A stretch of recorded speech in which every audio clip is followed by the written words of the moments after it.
Yo, this is Jarmaster here, and today we're going to be taking a look at Star Wars Battlefront. As you probably know, Battlefront is a Star Wars shooter created by DICE and EA. At this point, the game is based on the original 3 movies, though that could change with DLC.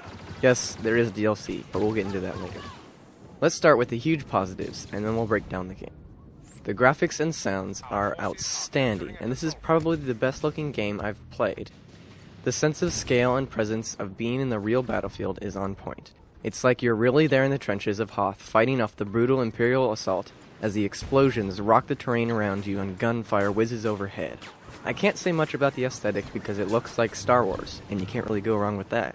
There are currently 9 game modes: Heroes vs. Villains, Hero Hunt, Droid Run, Drop Zone, Cargo, Blast, Fighter Squadron, Walker Assault, and Supremacy. I personally think a few of these could have been left out of the game, and the time used to make them could have been spent elsewhere. Heroes vs. Villains is a battle between 3 Imperial heroes and the 3 Rebel heroes. Both sides have a few extra foot soldiers as well. The side who eliminates all the enemy heroes or has the most heroes when the timer runs out wins a point. The players then recycle through the heroes and they play again. Hero Hunt consists of a lone hero battling against a group of standard players. The player who kills a hero then becomes the hero. I personally don't enjoy these game modes, and especially Heroes vs. Villains, which needs some help with hero balance. Sometimes I wasn't even able to find a Hero Hunt game to join, so it seems like the majority of the community doesn't enjoy this game mode either. The next game mode is Cargo, which is basically capture the flag with a few differences. Battlefront's military shooter style doesn't really fit well with capture the flag like arena shooters do. I found Cargo to be a bit too gimmicky for me. Droid Run is basically capture the point, except the points, which are droids, move around a bit. Drop Zone is also like capture the point, except there is only one point available at a time, and once captured they can't be captured again. I found both of these game modes to be a lot of fun, but they are a bit too similar. Even though I like to play both, I think that one of these could have been left out for the greater good of the game. Blast is just standard deathmatch, which I also enjoyed a lot. Fighter Squadron is in a category of its own as it's a 10v10 air battle with bots thrown in as well. The flying mechanics are pretty basic and don't leave a lot of room for crazy dogfights. Pretty much everyone is mediocre after playing only a few games, and then there are a few naturally good pilots. It doesn't seem like too many people play this game mode now that the hype is dying down. The final 2 game modes, Supremacy and Walker Assault, embody the hype of the whole entire game. These 2 game modes are 20v20 battles with huge maps that combine ground and air combat. They also have hero pickups that allow you to help out your side by providing support as 6 different iconic Star Wars characters. These game modes are where you get to live out iconic Star Wars moments like the battle on Hoth from Episode 5. Basically all the other game modes are in the game because they're standard for first-person shooters, but these 2 game modes are the true Star Wars experience. Supremacy is a large-scale linear capture the point. These battles consist of a tug-of-war between the 2 sides as they try to overpower each other. I thoroughly enjoy this game mode and all the Star Wars moments that come along with it. The other game mode is Walker Assault, in which the Imperials escort AT-ATs toward the Rebels as the Rebels defend points that allow them to periodically damage the AT-ATs. This game mode can be a lot of fun, but it can get tiring quickly. It's easy to have a really bad game where you're just pounded into the ground left and right. Variations of all these game modes can be played solo with bots. There's also a solo or co-op game mode called Survival, which is basically a horde mode with increasingly difficult waves of enemies.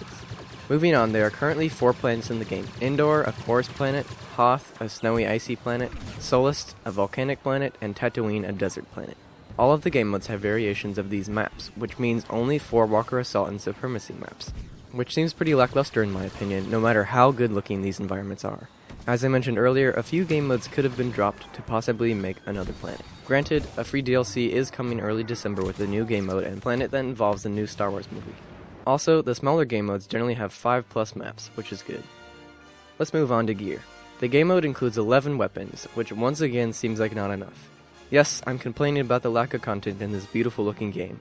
I spent $60 on this game, which has no campaign, so throw me a bone. The weapon models look nice, and quite a few of the weapons are iconic, such as Han Solo's blaster, which is commonly regarded as OP. Not much to say about the weapons other than that a few of the weapons are incredibly similar to one another. Next is the star card system, which is basically the classic gear system. There are a total of 24 star cards of various kinds, which I think is enough for the initial launch. Players can bring 2 hands into each battle, which consists of 4 star cards. You can carry 2 standard star cards such as various grenades, a jump pack, sniper rifles, and other various items. These are all on small cooldowns, which means players can have unlimited grenades, and you can even equip 2 grenades at once. There's also a homing insta-kill weapon with a minimal lock on time that requires no skill to use. I would be incredibly happy if this was just removed from the game. The next star card type is charged star cards. These are on a cooldown, but also require charges, which can be bought or picked up throughout a battle. These include personal shields, various kinds of blaster fire, and even a wall hack card. The final type of card is traits. Traits are passive boosts, like a small mitigation to explosive damage or a shorter cooldown before your health regenerates. You also have a slot for various pickups from the battlefield like bubble shields, vehicles, heroes, and such. Star cards can also be upgraded for a hefty price to reduce their cooldown or extend their effectiveness. I don't have much of a problem with the cards themselves, though a few of them are a bit too powerful in my eyes. My main problem with the system is that the new players don't get any star cards at all. Granted, you can unlock a grenade and a crappy little blaster pistol after the first game, but then you can't unlock charged star cards until rank 7, and traits are unlocked at level 15. Low-level players should have a basic hand as well as a trait card so that they are a bit more competitive. Yes, there is an automatic partner system that allows you to use your partner's hand, but you don't have any charges for their charged star card, and you don't get a trait. It's worse if you partner up with a friend who doesn't have any cards either. Basically, if you haven't bought the game up until this point, you'll get destroyed if you buy and play the game now. You level up pretty quickly, but that's only if you can get good footing. After only a week, live gameplay has completely changed from mainly blaster fire to explosive spam and jump packs. The most popular weapon also changes every few days as everyone ranks up and unlocks new weapons. The main player base has almost already unlocked everything and won't have anywhere else to grow after that. My main concern with Battlefront is that it will die incredibly quickly. It seems like it will be a game that's played and abandoned after a few weeks, and then picked back up again for another few weeks when DLCs are released. I know a lot of people bought Fallout 4 or COD Blops 3 instead of Battlefront, which doesn't help with the game's lifespan either.